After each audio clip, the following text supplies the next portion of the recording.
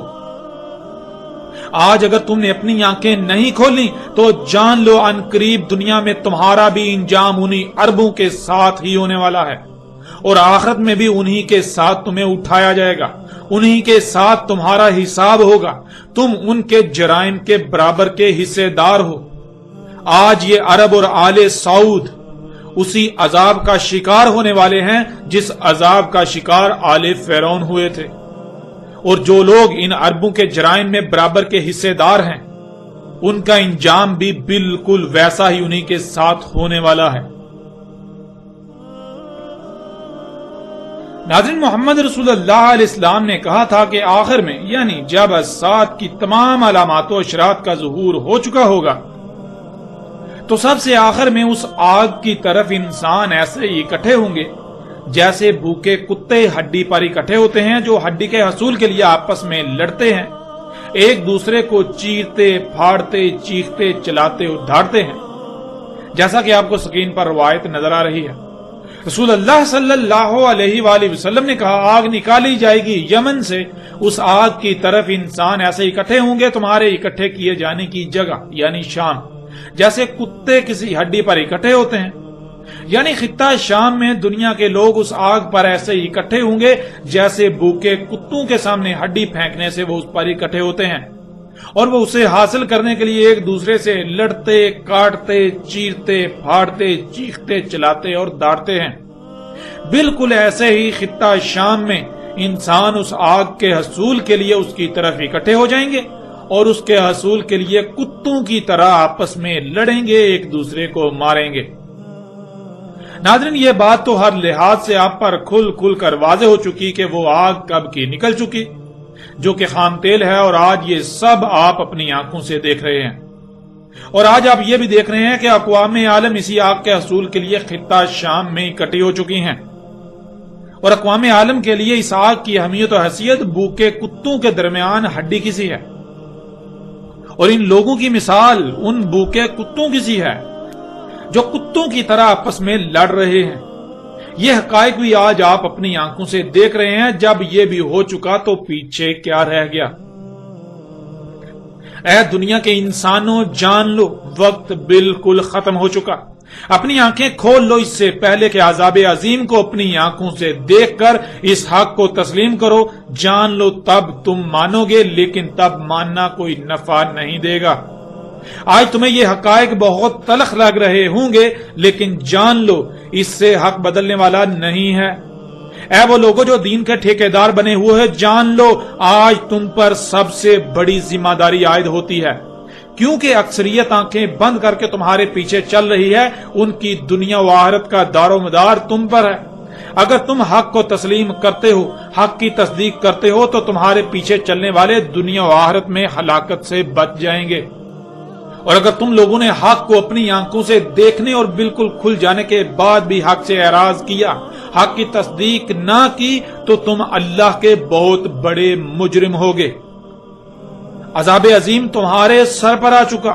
جان لو کل کو تم یہ نہیں کہہ سکو گے کہ تمہیں متنبہ نہیں کیا گیا تھا، تمہیں عذاب دیے جانے سے پہلے متنبہ نہیں کیا گیا تھا، یہ تم نہیں کہہ سکو گے۔ آج تمہیں کھول کھول کر متنبہ کیا جا رہا ہے۔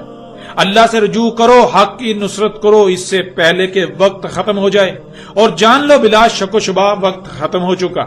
عذاب تمہارے سروں پر منڈلا رہا ہے۔ صرف اتنا ہی وقت تمہارے پاس ہے جب تک کہ ہر لحاظ سے، ہر پہلو سے کھول کھول کر متنبہ نہیں کر دیا جاتا، اور یہ سلسلہ بھی بہت جلد مکمل ہونے کو ہے۔ ناظرین، اسی آگ کو جہاں نہ صرف محمد رسول اللہ علیہ السلام نے کھول کھول کر واضح کر دیا تھا، اس کے بارے میں رہنمائی میں کوئی کسر نہیں چھوڑی تھی، تو وہیں اس آگ کو ایک اور مختلف پہلو سے بھی واضح کر دیا۔ اسی آگ کو محمد رسول اللہ علیہ السلام نے فرات سے ظاہر ہونے والا غیر معمولی مقدار میں ظہور کے وقت ایسا قیمتی ترین خزانہ قرار دیا کہ جس کے سامنے باقی تمام کی تمام قیمتی سے قیمتی اشیاء کی چمک دمک مان پڑ جائے گی۔ اور مزید اس کے بارے میں کیا کہا، آئندہ ایک ساتھ میں اس موضوع پر بات کریں گے۔